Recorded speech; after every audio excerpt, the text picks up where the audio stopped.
शुभ प्रभात, good morning आप सभी फ्लोलॉक्स के दर्शकों का। इस वक्त मैं हूं उत्तर प्रदेश की फाइनेंशियल कैपिटल कानपुर के कानपुर सेंट्रल रेलवे स्टेशन में और आज की अपनी यात्रा यहीं से होने वाली है। थर्ड टाइटल देख के तो आप समझ गए होंगे 12313 सियालदा न्यू दिल्ली राजधानी एक्सप्रेस में। अगर आपने मेरी प्रीवियस वीडियो देखी होगी न्यू दिल्ली डिब्रूगढ़ टाउन राजधानी एक्सप्रेस की, तो उससे मैं आया था कानपुर सेंट्रल रेलवे स्टेशन और उसमें क्या हुआ था कि मेरा पहले श्रमशक्ति एक्सप्रेस में टिकट था जिसमें मेरा कंफर्म नहीं हुआ था। उसके बाद मुझे डिब्रूगढ़ राजधानी एक्सप्रेस में अकोमोडेशन प्रोवाइड किया गया था। तो सेम चीज़ ऐसे हुआ था। तो कानपुर से न्यू दिल्ली मुझे रिटर्न जाना था ना, तो मैंने महाबोधि एक्सप्रेस का टिकट कराया था जैसे कि आप स्क्रीन पर देख पा रहे होंगे। लेकिन इसमें भी मेरा कंफर्म नहीं हुआ और जो मुझे ऑल्टरनेटिव अकोमोडेशन प्रोवाइड किया गया वो किया गया सियालदा न्यू दिल्ली राजधानी एक्सप्रेस में। तो आप में से ना कई सारे व्यूअर्स ऑलरेडी मुझसे खफा रहते हैं कि यार मैं पूरी एंड टू एंड जर्नीज नहीं कर रहा पिछले कुछ टाइम से। तो उसके पीछे मेजर रीज़न ये है कि जब मैं प्लान करता हूँ ना पूरी एंड टू एंड जर्नी करने का, ऐसे कुछ ना कुछ सड़ंगा आ जाता है ना कि मैं उस जर्नी को कंप्लीट कर नहीं पाता है या किसी कारणवश वो हो ही नहीं पाती है। जैसे अभी लास्ट 2 टाइम से यार मतलब भाई मैंने कोशिश की कि यार मैं चलो कानपुर तक ही होके आते हैं, यहाँ के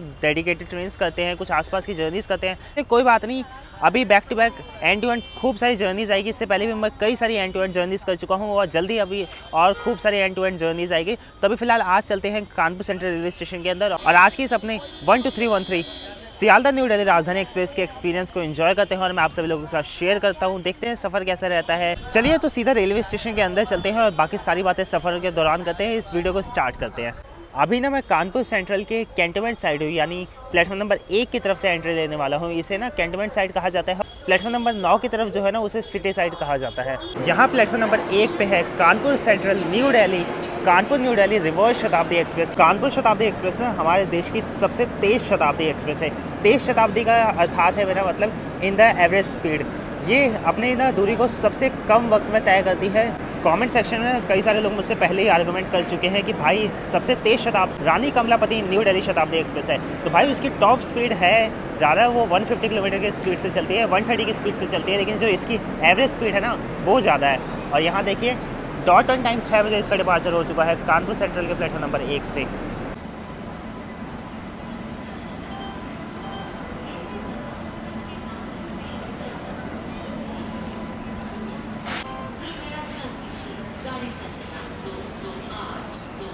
न्यू दिल्ली राजधानी एक्सप्रेस भुवनेश्वर से चलकर न्यू दिल्ली को जाने वाली प्लेटफॉर्म क्रमांक 3 पर आ चुकी है। धन्यवाद।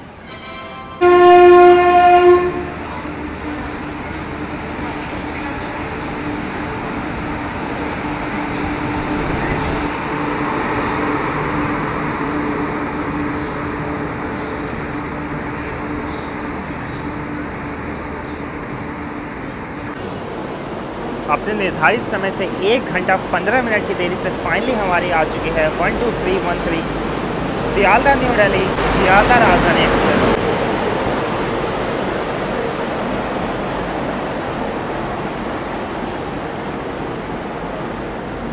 ये रहा आज का अपना कोच B4 AC 3 टायर में अपनी आज की यात्रा होगी। सियालदा राजधानी को ना तो क्वीन ऑफ ईस्टर्न रेलवे भी कहा जाता है और कई बार ना जिसने मतलब इसमें और हावड़ा राजधानी दोनों में ट्रैवल किया ना, उनमें से कई लोगों का ये भी मानना है ना कि सियालदा राजधानी कई मामलों में हावड़ा राजधानी से भी बेटर है। स्पेशली इसका फूड वगैरह काफ़ी अच्छा है कंपैरेटिवली हावड़ा राजधानी के मुकाबले। खैर हावड़ा राजधानी तो अनडिस्प्यूटेड किंग है अपनी ईस्टर्न रेलवे की, देश की सबसे पहले राजधानी भी थी। चलिए अंदर चलते हैं और मतलब ठीक ठाक साफ़ है। हालांकि इतनी लॉन्ग डिस्टेंस ऑलरेडी ट्रेन ने 1000 किलोमीटर कवर कर लिया है। अंदर चलते हैं। देखिए सब सो रखे हैं। यहाँ अंदर बैठते साथ ही हमें हमारी वाटर बोतल मिल गई है, वही 1 लीटर की अपनी रेलमेर। यहाँ अपनी वाटर बोतल को ऊपर रख देते हैं। मेरी ये जो सीट है 38 नंबर अपर बर्थ है आज की। यहाँ 6:45 AM पे अपना डिपार्चर हो चुका है कानपुर सेंट्रल रेलवे स्टेशन से और आज ना मतलब पूरा राजधानी गैंग लेट है और सबसे पीछे अपनी ये है सियालदा राजधानी एक्सप्रेस।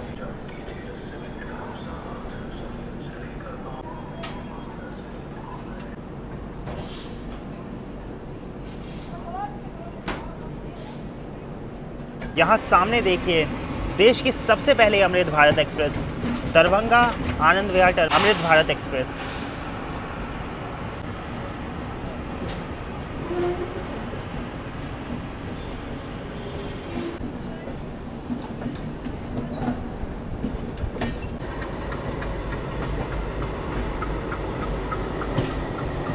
ये चीज़ था कि भाई डिब्रूगढ़ राजधानी एक्सप्रेस में ना मैं रेल फैनिंग नहीं कर पा रहा था अच्छे से, लेकिन यहाँ पे एकदम बिंदास मैं रेल फैनिंग करने वाला हूँ क्योंकि डोर वगैरह सारे के सारे ओपन है और कोई रोक टोक भी इतनी खास नहीं है इसमें। ऑलमोस्ट 4 घंटे की देरी से आ रही है भटिंडा से चलकर गोरखपुर की ओर जाने वाली Gorakhdham superfast express.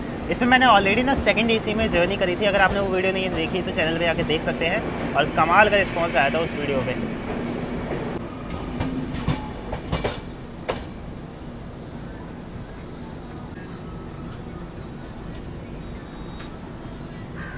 As usual जैसे सभी ट्रेनों में आपको एक बिल्कुल फ्रेशली बेड रोल मिल जाता है, वैसे ही हमें इस ट्रेन के अंदर ही मिल गया। देखिए जिसके अंदर एक पेस्ट चावल है और उसके अलावा 2 चदरें हैं। इसके अलावा ये हालांकि मैं ब्लैंकेट वगैरह यूज़ नहीं करता क्योंकि यार ये जल्दी वॉश नहीं होती है। इसके अलावा हमारे पास देखिए ये पिलो है और पिलो भी एकदम साफ़ सुथरा है। अब भाई देखिए नीचे लोअर बर्थ में तो सभी सो रखे हैं और भाई ये ड्रॉबैक होता है कि अगर आपकी अपर बर्थ है तो भाई आप बिल्कुल मर्जी पे रहते हैं कि नीचे वाले अगर मन करेगा उनका सोने का तो सो जाएंगे, वरना अगर बैठने का मन होगा तभी आप नीचे बैठ सकते हैं। तो अब मैं ऊपर आ गया हूँ और अब से कुछ ही देर में हम Etawah junction railway station skip करने वाले हैं। अभी तकरीबन 80 किलोमीटर के डिस्टेंस पे इटावा रेलवे स्टेशन है और थोड़ी देर में हमारा ब्रेकफास्ट भी आने वाला है। तब तक मैं एक छोटी सी नैप लेने वाला हूँ। उसके बाद देखते हैं, अगर ब्रेकफास्ट पहले आ गया तो तब मैं उठ जाऊँगा, वरना इटावा जंक्शन पर सीधा आपसे मिलते हैं।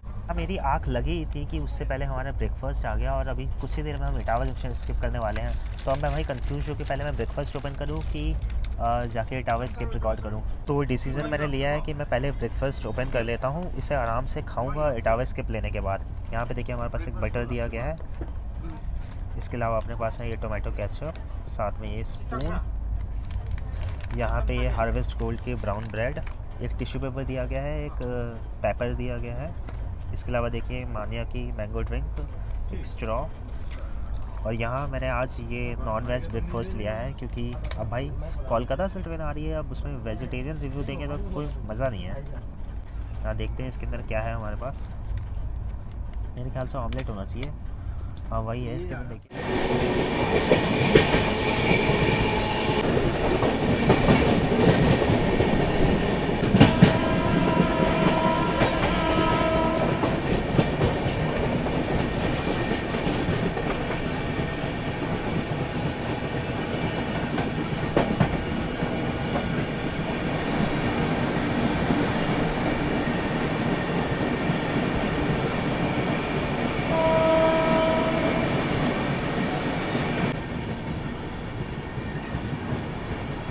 मैंने सोचा यार कि राजधानी एक्सप्रेस में बैठे हैं तो इटावा रेलवे स्टेशन को तकरीबन 100 की स्पीड में तो स्किप करेंगे, लेकिन यार देखिए यहाँ पे हमारी ट्रेन आके अनशेड्यूल्ड हॉल्ट ले चुकी है।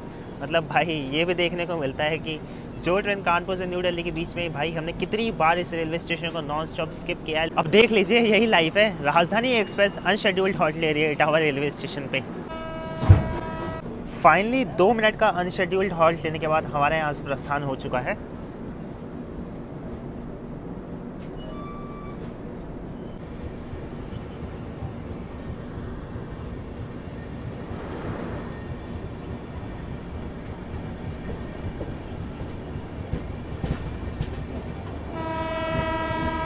यहाँ साथ के इसने भैया से चाय भी दे ली। मैंने भैया से ही चाय बनवा ली क्योंकि यार अब जाते आराम से फिर बनाना पड़ता, तो मैंने सोचा बनी बनाई ले लेते हैं चुपचाप। इसलिए तो भैया इटावा जंक्शन रेलवे स्टेशन के स्किप ने तो एकदम डिसअपॉइंट किया। अब चाय पी के थोड़ा सा मूड ठीक किया जाए।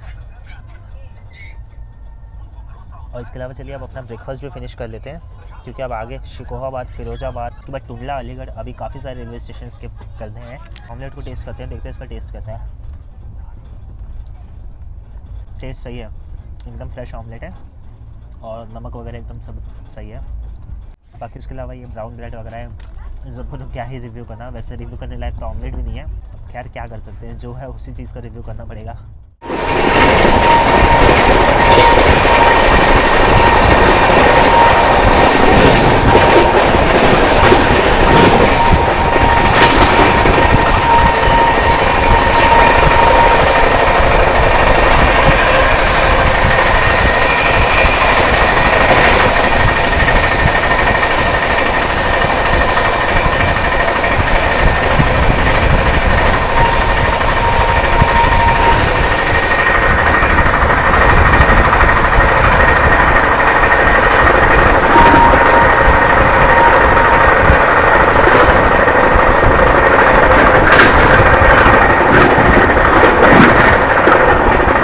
सियालदह राजधानी एक्सप्रेस ने एक डेली राजधानी एक्सप्रेस है जो कि कनेक्ट करती है कोलकाता के सियालदह को देश की राजधानी न्यू दिल्ली से। कोलकाता से करंटली इस वक्त ना 2 राजधानी एक्सप्रेस ऑपरेट होती है। एक तो चलती है हावड़ा से, जो कि हमारे देश की सबसे पहली राजधानी है, और दूसरी चलाई गई थी सियालदह राजधानी एक्सप्रेस। सियालदह राजधानी एक्सप्रेस सबसे पहले चलाई गई थी इन द ईयर 2000 में, और उस टाइम से ही लेकिन ना इसकी पॉपुलैरिटी में मतलब दिन पर दिन बढ़ोतरी हुई है। सियालदह राजधानी एक्सप्रेस हर शाम 4:50 पर निकलती है सियालदह रेलवे स्टेशन से।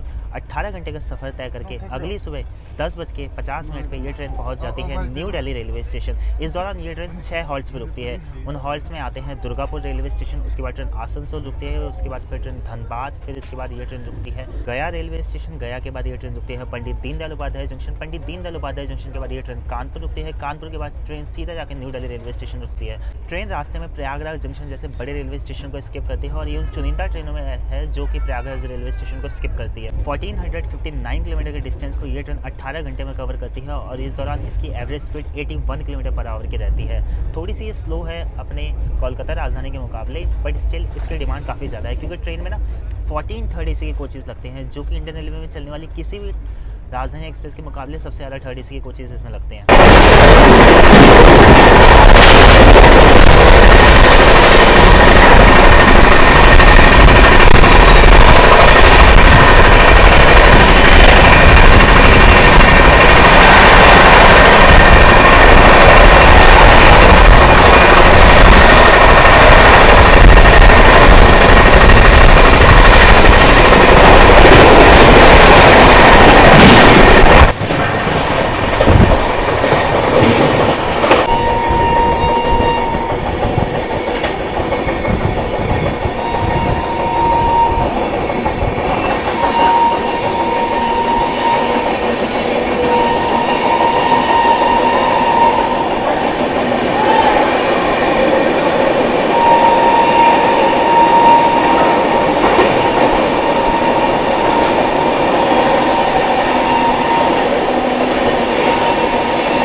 इस वक्त ना हम गाजियाबाद जंक्शन रेलवे स्टेशन को स्किप करने वाले हैं। हालांकि यहाँ पे हमारी ट्रेन की रफ्तार बहुत ही धीरे है, मतलब एकदम लिटरली क्रॉल कर रही है। ऑलरेडी हमारी ट्रेन अभी तक 45 मिनट डिले हो चुकी है। अभी आगे देखते हैं कितना और डिले होना बाकी है।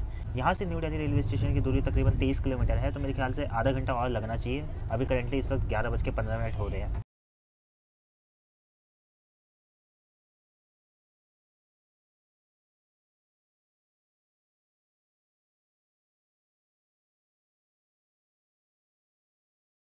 यदि आप सियालदह राजधानी एक्सप्रेस में ट्रैवल करना चाहते हैं तो मैं आपको इसके कोच कॉम्पोजिशन और फेयर की जानकारी दे देता हूँ। ट्रेन में 14 AC 3 टायर के कोचेस लगते हैं, 4 इसमें AC 2 टायर के कोचेस लगते हैं, एक इसमें फर्स्ट AC का फुल कोच लगता है।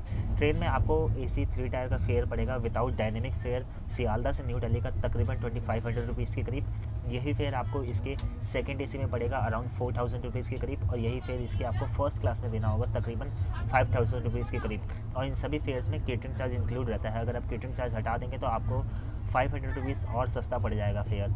और मैं आपको रिकमेंड करूँगा कि कम से कम आप इसकी बुकिंग ना 2-3 महीने पहले कर लीजिए, ताकि जो आपको इसके फेयर्स हैं ना वो काफ़ी सस्ते पड़ेंगे।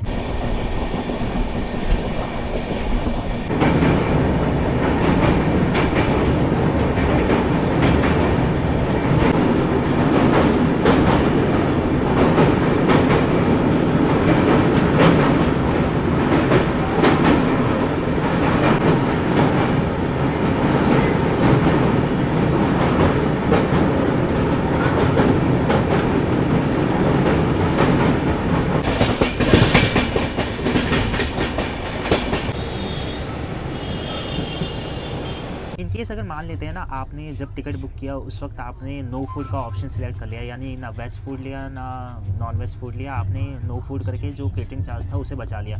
लेकिन बाद में जब आप जर्नी करने आते हैं तो आपका मन करता है कि आप आप फूड परचेज़ करें तो मैं आपको ना उसकी कॉस्ट बता देता हूँ, फूड का क्या प्राइस आपको पड़ने वाला है। जो प्री बुक्ड फूड होता है ना, वो आपके ये जो अगर आप ट्रेन के अंदर आके परचेज़ करेंगे ना, उससे आपको 50 रुपये सस्ता पड़ेगा। कि जब आप प्री बुक्ड कर लेते हैं ना मील को, तो उसमें क्या होता है कि आपकी जो पूरी जर्नी होती है, मतलब जहाँ से जहाँ तक आप ट्रैवल करते हो, उसमें जितने मील्स होंगे ना, वो सबका एक साथ आपको चार्ज देना होता है। लेकिन अगर आप ट्रेन के अंदर आके परचेज़ करेंगे ना, जैसे आपको ब्रेकफास्ट लेना है सिर्फ, तो आपको ब्रेकफास्ट का कॉस्ट पड़ेगा 155 रुपीज़। जो 155 रुपीज़ कॉस्ट है ना ब्रेकफास्ट का, ये वेज और नॉन वेज दोनों का है। डिनर या लंच के लिए तकरीबन आपको 235 रुपीज़ पे करने होंगे, और इसमें आपको इवनिंग स्नैक्स के लिए 140 रुपीज़ पे करने होंगे। IRCTC के रूल के हिसाब से अगर आप आके ट्रेन के अंदर परचेज़ करेंगे ना फूड, तो आपको हर मील पे 50 रुपीज़ एक्स्ट्रा पे करना होगा।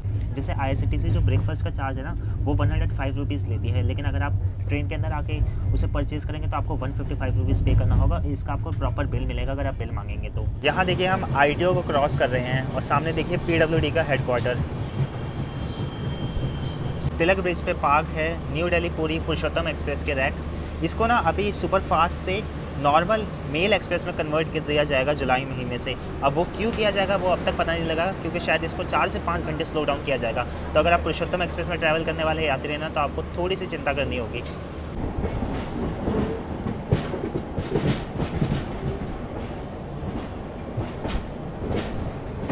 फाइनली दोपहर के 12 बजे हम पहुंच रहे हैं न्यू दिल्ली रेलवे स्टेशन। यहाँ तकरीबन 1 घंटे 10 मिनट हमारी ट्रेन डिले हो गई, और वो भी राजधानी एक्सप्रेस, और वो भी इस टाइम पे जब कोई फॉग नहीं, कोई ऐसी इशू वाली कोई बात नहीं, फिर भी यार इतना डिले होना मतलब भाई समझ के परे है एकदम। कल रात को जब मैं ट्रेन को ट्रैक कर रहा था ना, तो ट्रेन धनबाद तक एकदम टाइम पे आई थी। गया ये 10-15 मिनट लेट आई, उसके बाद ये पंडित दीनदयाल उपाध्याय जंक्शन 1 घंटे लेट आई, और उसके बाद इसका 1 घंटे का लेट होने का सिलसिला यूँ ही चलता रहा न्यू दिल्ली रेलवे स्टेशन तक पहुँचने तक। बीच में ट्रेन ने थोड़ा सा डिस्टेंस कवर किया, लेकिन उसके बाद गाजियाबाद के बाद वही यार ट्रॉलिंग शुरू हुई, NR की फेमस ट्रॉलिंग। इतना लेट हम कानपुर से बोर्ड हुए, तो उतना ही लेट हम न्यू दिल्ली रेलवे स्टेशन पे डिबोर्ड करेंगे। न्यू दिल्ली रेलवे स्टेशन के प्लेटफॉर्म नंबर 14 पे हमारा अराइवल हो रहा है। जब राजधानी जैसे ट्रेनें लेट हो जाती है ना, तो इसके पीछे पीछे जो नॉन सुपर फास्ट ट्रेनें होती हैं ना, जैसे सुपर फास्ट ट्रेनें हो गई, वो सब भाई और अलग से पिस जाती हैं। जैसे मगध एक्सप्रेस है, हमारे आगे आगे चल रही थी, और वो बेचारी हमारे चक्कर में लेट हुई है, क्योंकि यार राजधानी से आगे तो उसे छोड़ नहीं सकते। यहाँ देखिए प्लेटफॉर्म नंबर 15 पे है रांची से चलकर न्यू दिल्ली की ओर आने वाली रांची राजधानी एक्सप्रेस, जो कि हमें कानपुर रेलवे स्टेशन पर मिली थी। जस्ट हमारे आगे आगे आई है ये भी। यहाँ प्लेटफॉर्म नंबर 13 पे लगी है new Delhi Darbhanga forever clone special. मतलब पिछले 4 सालों से ये ट्रेन क्लोन स्पेशल बन के चल रही है। ना तो इंडियन रेलवे इसे रेगुलराइज कर रहा है, एक तो एक्स्ट्रा फेयर भी देके जाते हैं लोग। इसके अलावा पता है इस ट्रेन को प्रायोरिटी भी नहीं मिलती है, क्योंकि यार स्पेशल ट्रेनों का आप हाल जानते ही हैं कैसा होता है इंडियन रेलवे में। कम से कम इसको रेगुलर कर दें यार, ताकि लोगों को कम से कम प्रायोरिटी तो मिले। ऐसे भी यार बेचारे पागल हो जाते हैं लोग। एक तो एक्स्ट्रा फेयर भी दो, ऊपर से लेट लेट लेट लेट, जैसे हमारी राजधानी एक्सप्रेस का आज हाल हुआ है। अपनी इस छोटी सी सियालदा राजधानी एक्सप्रेस की जर्नी हमारी यही न्यू दिल्ली रेलवे स्टेशन पर समाप्त होती है। अब ट्रेन आगे जाएगी यार्ड में, वहाँ पे इसकी साफ सफाई होगी। इसके बाद ट्रेन शाम को यहाँ से 4:30 बजे के करीब वापस जाएगी सियालदा की ओर। तो अगर जर्नी एक्सपीरियंस में आप सभी लोगों के साथ शेयर करते देखिए, एक बहुत छोटी सी जर्नी थी जिसमें मैंने आपको ब्रेकफास्ट का रिव्यू दिखा दिया। कभी इसमें एंड टू एंड जर्नी करेंगे तो इसका आपको फुल डिटेल रिव्यू में आपको दूंगा कि ट्रेन जब सियालदा की चलती है तो फूड वगैरह इसका कैसा रहता है, और उसके बाद सर्विसेज वगैरह और वहाँ से कैसी रहती है, ट्रेन की वहाँ से क्लीनेस वगैरह कैसी रहती है। बस यार छोटी सी जर्नी थी, पंक्चुअलिटी का रिव्यू कर सकते थे, और उसी में ट्रेन पुअर हो गई एकदम। आज मतलब भाई मेरी किस्मत क्या थी यार कि 1 घंटा 10 मिनट ये ट्रेन लेट हो गई यार, राजधानी एक्सप्रेस जैसी, वो भी इस कड़ाके की धूप में। उम्मीद करता हूँ आज की छोटी सी जर्नी आप सभी को पसंद आई होगी। अगर चैनल पर फर्स्ट टाइम आए तो सब्सक्राइब करके जरूर से जाए। वीडियो को लाइक नहीं किया तो लाइक कर सकते हैं, डिसलाइक करने का मन है तो आप वो भी करके बता सकते हैं। क्या आपको बुरा लगा आप मुझे कमेंट करके बताइएगा, क्या आपको अच्छा लगा वो मुझे बता सकते हैं। कुछ सजेशन आपके मन में हो तो बताइएगा। इंस्टाग्राम पर आप मुझे फॉलो करना चाहते हैं तो फॉलो कर सकते हैं। जल्दी मिलते हैं किसी और जर्नी के साथ, तब तक आप सभी लोग ख्याल रखिए। जय हिंद आप सभी को।